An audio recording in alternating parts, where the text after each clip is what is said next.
네, 집중 분석 시간입니다. 추석 전주는 과거의 경험만 놓고 보면 탄력이 그리 좋지는 못합니다. 그렇다면 올해는 주 후반으로 갈수록 보수적인 전략을 취해야 할까요? 연휴 이후까지 바라보고 오늘 지금 전략 함께 고민해 보도록 하겠습니다. 자, 오늘은요 하이투자증권 박상현 이사 전화로 연결되어 있습니다. 이사님 안녕하세요.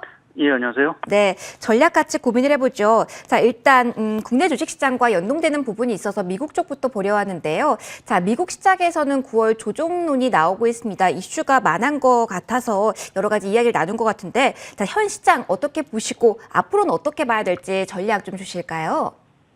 예, 말씀하신 대로 최근 미국 시장이 좀 조정 흐름을 사실 좀 보이고 있고요. 거기에는 아무래도 이제 경기 지표라든지 이런 것들이 예상보다 상당히 좀 부진했다라는 부분, 또 최근에 여러 가지 이제 정책 모멘텀, 그래야 통화 정책이라든지 재정 정책에 대한 기대감이 있었는데, 그러한 것들이 사실은 좀 부재하다라는 부분과 더불어서 저희가 이제 추석 연휴에 9월달 FOMC 회의도 있고, 또 미국의 부채 한도 협상이라든지 또 인프라 투자 법안 의회 승인 여부 여러 가지 좀 재료들이 사실은 좀 있는 부분들인 것 같습니다. 그래서 그러한 어떠한 좀 우려, 또 어떤 기대감 이런 것들이 좀 엇갈리면서 미국 증시가 좀 조정을 좀 받고 있긴 하지만, 이 흐름 자체가 9월달에 실제 FMC에서 테이퍼링과 관련된 구체적인 계획이 나온다 하더라도 사실은 악재로서의 영향은 사실은 좀 크지는 않을 것 같습니다. 오히려 추석 연휴에 인프라 투자 법안의 그 의회 승인이라든지 이러한 것들이 조금은 예상이 된다라는 측면에서 보면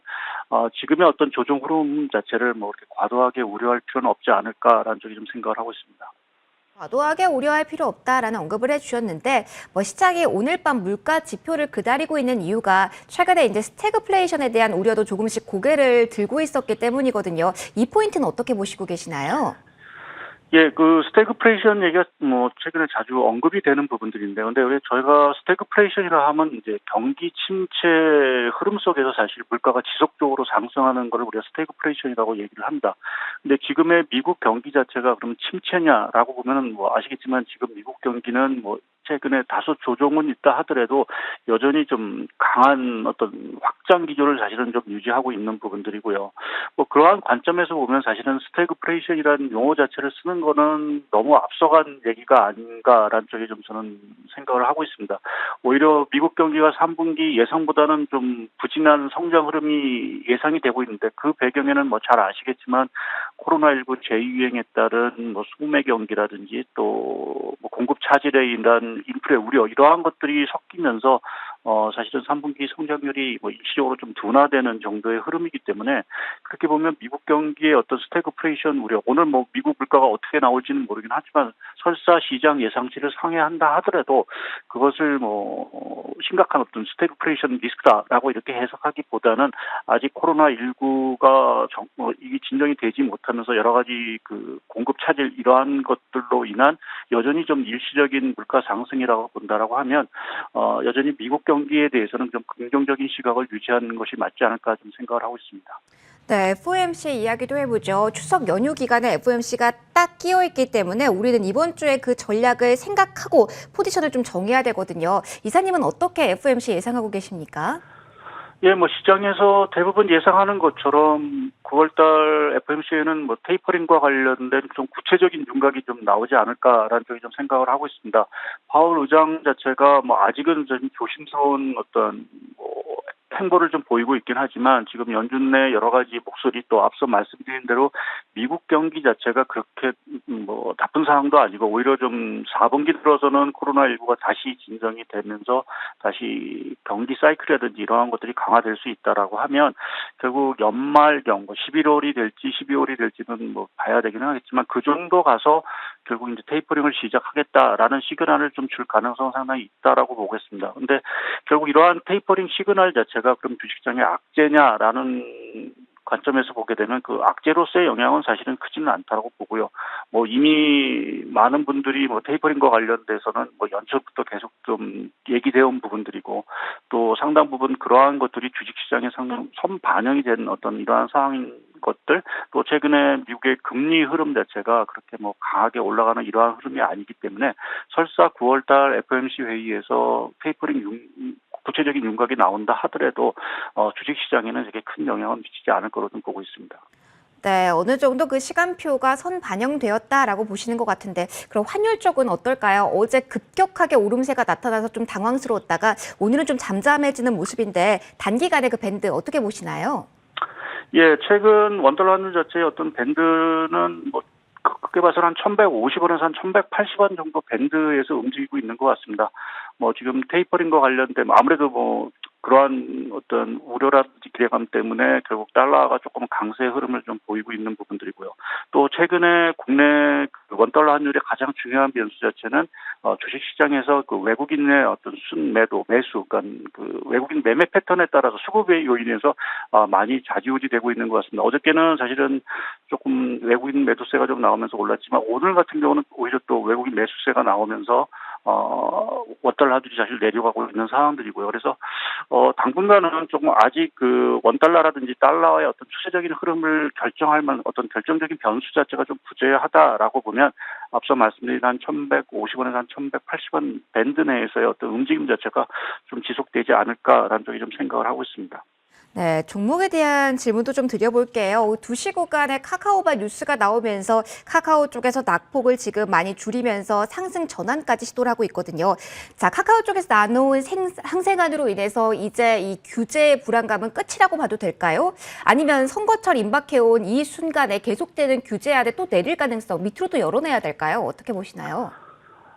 규제 리스크와 관련돼서는 뭐 상당 부분 뭐 이미 반영된 부분들이 있어서 뭐 주가 흐름에는 큰 뭐 추가적인 조정 압력으로 크게 작용하지는 않을 거로 좀 보고 있습니다. 다만 규제와 관련된 리스크 자체는 이것은 뭐 단기간에 끝날 문제는 아닌 것 같고요. 지금 뭐 중국도 빅테크에 대한 뭐 여러 가지 뭐 목적이 있긴 있지만 계속 규제를 좀 강화하고 있는 상황들이고 또 미국 내에서도 사실은 지금 빅테크 기업들 자체의 성장 자체가 워낙 사실은 경제에서 차지하는 비중 자체가 큰 상황들이기 때문에 시간이 갈수록 이 빅테크 규제에 대한 목소리 자체는 상당히 좀 커질 수 있는 부분들이 있습니다.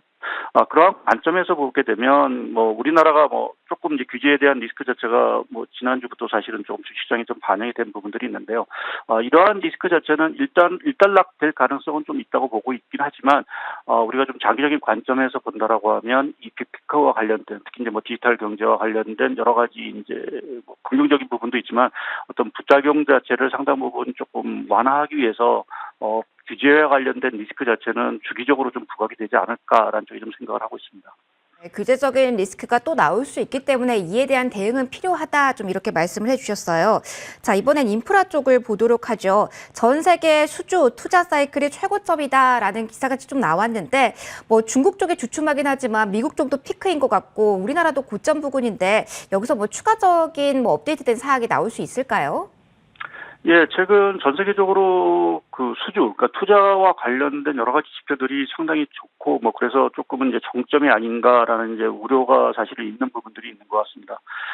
그렇지만 조금 긍정적으로 보게 되면, 뭐, 지금 뭐, 말씀드린 대로 추석 연휴 이후에 이제 이 의회에서 인프라 투자 법안 자체가 뭐 승인이 될지 안 될지 좀 봐야 되긴 하겠지만 여전히 준비 중인 부분, 결국 그러한 것들이 전통적인 인프라라든지 또 바이든 행정부가 들어와서 여러 가지 신공급망 구축을 위한 투자를 사실은 이제 본격화할 가능성이 상당히 크다라고 보면 현재 어떤 투자 지표가 너무 좀 상단에 있다고 해서 이것을 픽아웃으로 보기보다는 사실은 좀 요번 같은 경우는 좀 강한 투자 사이클 자체가 내년에도 좀 이어질 수 있는 여지들을 저희가 좀 봐야 되는 부분들이 아닌가 보고 있습니다.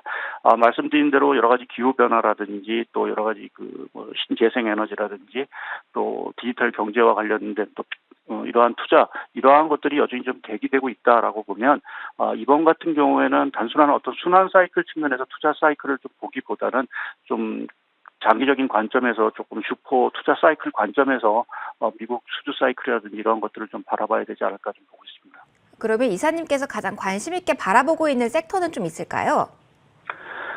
예, 뭐 계속해서 디지털 경제와 관련된 뭐 이러한 것들은 테크와 관련된 부분은 뭐 추세적인 어떤 상승 흐름을 계속 좀 저는 이어갈 거로 좀 보고 있고요.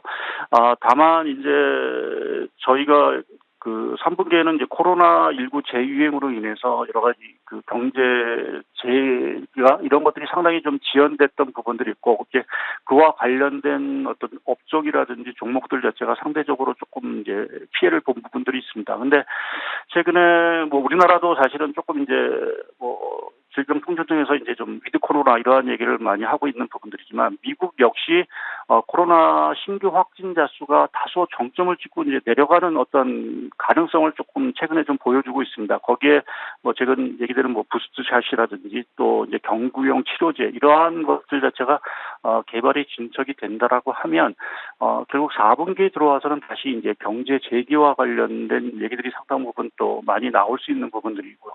이제 그러한 것들 자체가 관련 업종 이러한 부분에 또다시 조금 모멘텀으로 작용하지 않을까라는 쪽에 좀 생각을 하고 있고, 또 앞서 말씀드린 대로 미국의 인프라 투자 법안 자체가 결국 의회에서 승인이 나온다라고 하면 인프라와 관련된 업종 자체도 단기적으로 좀 주목을 받을 수 있지 않을까 생각을 하고 있습니다. 네, 모멘텀 나올 섹터들 좀 대기해서 기다려보자라는 이야기 주셨습니다. 지금까지 하이투자증권 박상현 이사와 함께했습니다. 오늘 이사님 고맙습니다. 예, 감사합니다. 네. 네, 양대지수 빨간불, 그리고 계속해서 카카오 쪽에서는 상승권에 머무르려는 탄력입니다. 완전하게 돌아서지는 못했네요. 0.4%고요. 네이버 쪽과 같은 경우는 1.35% 하락이고요. 삼성전자, SK하이닉스 같은 경우는 1% 상승 보이면서 어느 정도 지수 하단 계속 방어되고 있습니다. 코스피 1560선 도전하고 있네요. 자, 지금 2시 구간에서 카카오 이슈와 더불어서 여러 가지 이슈들 정리해드렸습니다. 준비한 내용은 여기까지고요. 1부는 일단 여기서 마무리하고 인사드리겠습니다. 고맙습니다.